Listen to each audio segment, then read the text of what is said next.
สวัสดีครับพบกับผมฟิล์ม พงศิษฐ์ ศิริวัฒน์นักศึกษาจากคณะวิทยาการจัดการภาควิชานิเทศศาสตร์ชั้นปีที่ 3 มหาวิทยาลัยราชภัฏเชียงใหม่ต้อนรับคุณผู้ชมทุกท่านเข้าสู่รายการติดลมบนครับรายการที่จะสะท้อนเรื่องราวในสังคมไทยในปัจจุบันทุกเรื่องที่ต้องเฝ้าระวังทุกเรื่องที่ต้องจับตามองและทุกเรื่องที่ต้องหาทางแก้ไขติดลมบนขอเป็นกระบอกเสียงที่จะสะท้อนเรื่องราวเหล่านั้นและเป็นส่วนหนึ่งของการมองหาแนวทางการแก้ไขเพื่อให้ปัญหาเหล่านั้นทุเลาเบาบางและหมดไปจากสังคมไทยครับติดลมบนในสัปดาห์นี้นะครับจะนำเสนอเรื่องราวของข่าวที่คุณผู้ชมหลายคนให้ความสนใจโดยเฉพาะอย่างยิ่งคุณผู้ชมที่รักสัตว์นะครับข่าวเหล่านี้สร้างความสะเทือนใจเป็นอย่างมากเมื่อเกิดเหตุการณ์การทารุณกรรมสัตว์เกิดขึ้นหลายเหตุการณ์ไม่ควรเกิดครับแต่กลับมีเหตุการณ์ลักษณะเช่นเดียวกันเกิดขึ้นครั้งแล้วครั้งเล่าจนเป็นแรงผลักดันและเป็นที่มาของพระราชบัญญัติการป้องกันการทารุณกรรมและการจัดสวัสดิภาพสัตว์ครับย้อนเหตุการณ์กลับไปถึงชนวนเหตุที่เกิดความรุนแรงขึ้นกับสัตว์อาทิการบันดาลโทสะด้วยการยิงสุนัขที่เห่าบริเวณหน้าห้างสรรพสินค้า Imperial World หรือคดีอำมหิตฆ่าแขวนคอสุนัขท้องแก่ในปั๊มน้ำมันจนกระแสสังคมออนไลน์มีการประณามด่าทอต่อการกระทำครั้งนี้อย่างหนักจนต้องมีการร้องขอให้เจ้าหน้าที่หรือหน่วยงานที่เกี่ยวข้องลงไปดำเนินการติดตามจับกุมผู้ก่อเหตุเนื่องจากถือเป็นการทารุณและทรมานสัตว์อย่างรุนแรงจนในที่สุดผู้ก่อเหตุยอมมอบตัวกับเจ้าหน้าที่กรณีพระตีหัวสุนัขจนกะโหลกแตกหรือเหตุการณ์ที่ลูกช้างขอทานล้มกลางถนนตลอดจนกรณีมีคนแทงวางยาสาดน้ำร้อนสุนัขหรือแมวตัดขาหรือแม้กระทั่งกระทำชำเราการลักลอบค้าเนื้อหนังสุนัขอีกหลายเหตุการณ์ทั้งที่เห็นเป็นข่าวและที่เกิดขึ้นทั่วไปในสังคมไทยแต่ไม่มีการลงโทษอย่างเด็ดขาดจริงจัง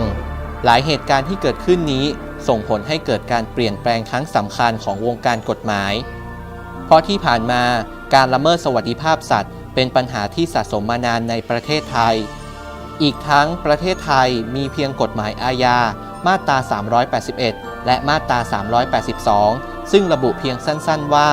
การทารุณสัตว์ที่ไม่ใช่เหตุจำเป็นหรือไม่ควรก็จะมีโทษจำคุกไม่เกิน1 เดือนและปรับไม่เกิน 1,000 บาทเท่านั้นทำให้การทารุณสัตว์และการค้าสัตว์อย่างผิดกฎหมายยังเกิดขึ้นอย่างต่อเนื่องจึงทำให้กลุ่มคนรักสัตว์ต้องการเห็นกฎหมายคุ้มครองสัตว์ที่เข้มแข็งจึงเป็นที่มาของพระราชบัญญัติป้องกันการทารุณกรรมและการจัดสวัสดิภาพสัตว์นั่นเองครับพระราชบัญญัติการป้องกันการทารุณกรรมและการจัดสวัสดิภาพสัตว์เป็นอย่างไรในวันนี้ทางรายการติดลมบนครับได้รับเกียรติจากท่านวิทยากรซึ่งวันนี้ท่านจะมาให้ความรู้กับเราในเรื่องของพระราชบัญญัติฉบับนี้ถ้าพร้อมแล้วไปติดตามชมกันเลยครับ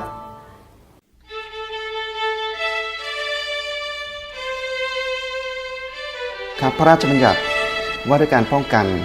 การทารุณกรรมและก็การจัดสวัสดิการสัตว์นะครับได้มีผลบังคับใช้เมื่อวันที่ 27 ธันวาคม พุทธศักราช 2557 ได้ออกสืบเนื่องมาจากว่าได้มีผู้ที่เห็นว่าสัตว์เนี่ยเป็นสัตว์ที่ควรจะได้รับสวัสดิการนะครับที่ออกมาเป็นชื่อสวัสดิการและไม่ควรที่จะได้รับการทารุณกรรมโดยที่ไม่มีเหตุอันสมควรนะครับซึ่งเดิมทีเนี่ยนับแต่เป็นประเทศไทยใช้ประมวลกฎหมายอาญาเป็นต้นมาเนี่ยที่จริงเรามีกฎหมายอยู่แล้วบัญญัติคล้ายคลึงกันมากแทบจะเรียกได้ว่าเหมือนกันนะครับนั่นคือตามประมวลกฎหมายอาญาในมาตรา 381 กับ 382 ก็คือกรณีที่ห้ามทารุณสัตว์หรือว่าฆ่าสัตว์ให้ได้รับทุกขเวทนานะครับอันนั้นประการหนึ่งอีกประการหนึ่งก็คือบอกว่าห้ามใช้สัตว์ใช้แรงงานสัตว์เกินสมควรหรือใช้แรงงานสัตว์ชราสัตว์ป่วยอะไรพวกนั้นนะครับอันนั้นเป็นประมวลกฎหมายอาญาซึ่งมีโทษทางอาญาอยู่แล้วครับก็คือจำคุกไม่เกิน1 เดือนปรับไม่เกิน 1,000 บาททีนี้เนี่ยฝ่ายที่พยายามที่จะรณรงค์นะครับก็จะเห็นว่า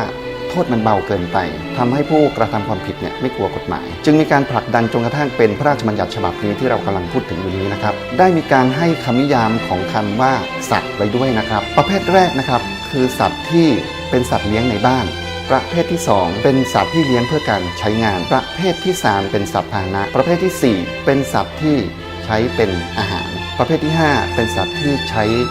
เลี้ยงเพื่อเป็นเพื่อนนะครับกฎหมายก็ใช้คำว่าในการอย่างอื่นนะฮะจะเห็นว่าก็ต้องเป็นสัตว์ที่อย่างที่เรียนมานะครับเป็นสัตว์ที่ใช้เลี้ยงเพื่อเป็นเพื่อน เลี้ยงเพื่อเป็นอาหารเลี้ยงในบ้านนะครับเลี้ยงเพื่อเป็นสัตว์พาหนะเลี้ยงเพื่อการแสดงนะครับแต่บางท่านอาจจะเข้าใจว่าออกมาเพื่อคุ้มครองสุนัขไม่ใช่นะครับเป็นการคุ้มครองสัตว์ทุกประเภทที่กล่าวมาถ้าเป็นตะขาบเป็นงูนะฮะก็แสดงว่าไม่ใช่เว้นแต่ว่างูนั้นจะเป็นงูที่เขาเอามาเลี้ยงเป็นเพื่อนในบ้านหรือไม่ก็อาจจะไปผิดพระราชบัญญัติอื่นซึ่งไม่ใช่พระราชบัญญัติฉบับนี้เช่นกรณีของงูเห่าก็จะเป็นสัตว์สงวนนะครับที่ไม่สามารถจะฆ่าได้นะฮะถ้าฆ่าได้ก็ผิดกฎหมายแต่ไม่ใช่เกี่ยวกับกฎหมายฉบับนี้ครับกฎหมายได้ให้ความหมายของคำว่าทารุณกรรมด้วยนะครับทารุณกรรมเนี่ยกฎหมายให้ความหมายไว้กว้างมากว่าไม่ว่าจะทำให้สัตว์ทรมานนะครับฆ่าสัตว์โดยให้ได้รับทุกข์ทรมานเลี้ยงดูสัตว์ไม่ดีไม่เหมาะไม่สมนะครับไม่ว่าการใช้งานหรือการเลี้ยงไม่เหมาะสมรวมถึงประกอบกามกิจนะครับกับสัตว์ก็คือพวกที่มีรสนิยมร่วมเพศกับสัตว์อะไรพวกนี้ผิดกฎหมายหมดทีนี้กฎหมายฉบับนี้ที่ออกมาเนี่ยเนื่องจากว่าโทษจะสูงขึ้นก็คือปรับไม่เกิน 40,000 บาทจากเดิม 1,000 นะครับแล้วโทษจำคุกเนี่ยก็ขยับขึ้นมาถึงจำคุกไม่เกิน 2 ปีครับก็มีผู้ไปวิพากษ์วิจารณ์กันอีกนะครับว่าทีนี้เนี่ยถ้าเวลาถูกสัตว์ไล่เห่าถูกหมาไล่กัดให้ไปเตะเจ้าของไปบอกว่าไปดูโทษผู้ใดทำร้ายร่างกายผู้อื่นโทษเบากว่าจำคุกไม่เกิน 2 ปีปรับไม่เกิน 4,000 บาทแต่ถ้าทำกับสัตว์เนี่ยจำคุกไม่เกิน 2 ปีเหมือนกันแต่ปรับ 40,000 บาทเพราะฉะนั้นเขาบอกเตะคนเนี่ยถูกปรับน้อยกว่าเตะหมาซึ่งอันนี้ไม่ใช่นะครับคือมันจะมีระดับของความร้ายแรงในระดับเดียวนะครับแต่ของคนเนี่ยเขาดูผลมันด้วยครับก็คือถ้าทำร้ายเนี่ยไม่เป็นเหตุให้ได้รับอันตรายถึงสาหัสเนี่ยคือแค่ได้รับอันตรายธรรมดาครับอันนั้นถึงจะ 2 ปีนะแต่ถ้าผลอันตรายสาหัสโทษมันก็จะขั้นต่ำสูงขึ้นมาอีกนะครับ6 เดือนนะฮะแล้วโทษขั้นสูงก็จะสูงขึ้นถ้าถึงตายนะครับโทษก็จะหนักขึ้นอีกและยิ่งถ้าเป็นเจตนาฆ่าโทษประหารชีวิตนะครับเอาไปเปรียบเทียบกันไม่ได้นะฮะกรณีของสัตว์เนี่ยเป็นเรื่องที่กฎหมายต้องการที่จะคุ้มครองสัตว์นะครับเพราะฉะนั้นเนี่ยเอาไปเปรียบเทียบกับคนไม่ได้นะเจตนารมณ์มันต่างกันนะครับเอาไปเปรียบเทียบกันไม่ได้นะฮะในส่วนของกฎหมายฉบับนี้นะครับเมื่อมีผลบังคับแล้วเนี่ยก็ต้องเรียนให้ท่านผู้ชมทราบด้วยว่ากรณีที่กฎหมายประกาศใช้วันไหนผู้ที่ได้กระทำความผิดก่อนหน้านั้นนะครับจะไม่ถือว่าผิดกฎหมายฉบับนี้ครับคือกฎหมายฉบับนี้ไม่สามารถจะไปลงโทษย้อนหลังได้ครับจากข้อมูลของท่านวิทยากรกล่าวโดยสรุปถึงพระราชบัญญัติป้องกันการทารุณกรรมและการจัดสวัสดิภาพสัตว์ดังนี้ครับพระราชบัญญัติป้องกันการทารุณกรรมสัตว์มีผลบังคับใช้แล้วเมื่อวันที่ 27 ธันวาคม 2557 เป็นต้นมาผู้ที่กระทำการอันเป็นการทารุณกรรมสัตว์โดยไม่มีเหตุอันสมควรต้องระวางโทษจำคุกไม่เกิน 2 ปีหรือปรับไม่เกิน 40,000 บาทหรือทั้งจำทั้งปรับเจ้าของสัตว์หรือผู้ใดที่ไม่จัดสวัสดิภาพสัตว์ให้เหมาะสมกับหลักเกณฑ์วิธีการและเงื่อนไขที่รัฐมนตรีประกาศกำหนดตามมาตรา 22 มาตรา 24 หรือฝ่าฝืนมาตรา 23 ต้องระวางโทษปรับไม่เกิน 40,000 บาท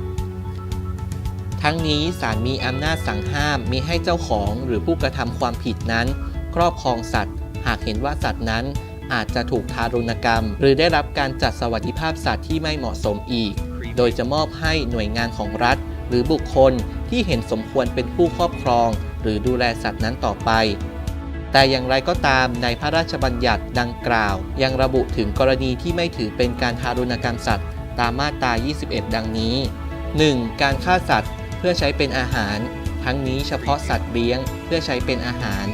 2. การฆ่าสัตว์ตามกฎหมายว่าด้วยการควบคุมการฆ่าสัตว์และจำหน่ายเนื้อสัตว์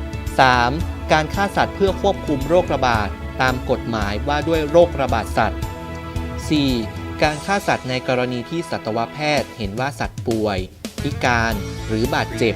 และไม่สามารถเยียวยาหรือรักษาให้มีชีวิตอยู่รอดได้โดยปราศจากความทุกข์ทรมาน 5. การฆ่าสัตว์ตามพิธีกรรมหรือความเชื่อทางศาสนา 6. การฆ่าสัตว์ในกรณีที่มีความจำเป็นเพื่อป้องกันอันตรายแก่ชีวิตหรือร่างกายของมนุษย์หรือสัตว์อื่นหรือป้องกันความเสียหายที่จะเกิดแก่ทรัพย์สิน 7. การกระทำใดๆต่อร่างกายสัตว์ซึ่งเข้าลักษณะของการประกอบวิชาชีพการสัตวแพทย์โดยผู้ประกอบวิชาชีพการสัตวแพทย์หรือผู้ซึ่งได้รับการยกเว้นให้กระทำได้โดยไม่ต้องขึ้นทะเบียนและได้รับใบอนุญาตเป็นผู้ประกอบวิชาชีพการสัตวแพทย์จากสัตวแพทยสภาตามกฎหมายว่าด้วยวิชาชีพการสัตวแพทย์หน้า 10 เล่ม 131 ตอนที่ 87 ก.ราชกิจจานุเบกษา 26 ธันวาคม 2557 8. การตัดหู หาง ขน เขา หรืองา โดยมีเหตุอันสมควรและไม่เป็นอันตรายต่อสัตว์ หรือการดำรงชีวิตของสัตว์ 9. การจัดให้มีการต่อสู้ของสัตว์ตามประเพณีท้องถิ่น 10. การกระทำอื่นใดที่มีกฎหมายกำหนดให้สามารถกระทำได้เป็นการเฉพาะ 11. การกระทำอื่นใดที่รัฐมนตรีประกาศกำหนดโดยความเห็นชอบของคณะกรรมการครับนับว่าพระราชบัญญัติฉบับนี้นะครับเป็นนิมิตหมายอันดีสำหรับคนที่รักสัตว์ครับแต่สิ่งหนึ่งที่อยากจะให้เกิดขึ้นนั่นก็คืออยากให้ทุกคนมีจิตใจที่อ่อนโยนอบอ้อมอารีและมีความเกรงกลัวต่อความผิดบาปซึ่งนับวันก็ยิ่งจะเลือนหายไปในสังคมเพราะทุกคนมองเห็นแค่การดำรงตนให้อยู่รอดครับจนลืมนึกถึงสิ่งที่มีชีวิตที่อาศัยร่วมโลกกับเราใบนี้พวกเขามีชีวิตมีจิตใจและต้องการความรักเช่นเดียวกับมนุษย์ครับหยุดการทารุณกรรมสัตว์เพียงเพื่อความสะใจทุกชีวิตมีคุณค่าไม่มีใครอยากถูกทำร้ายเพราะสิ่งสำคัญที่จะทำให้สังคมสงบสุขนั่นก็คือศีลธรรมนั่นเองครับ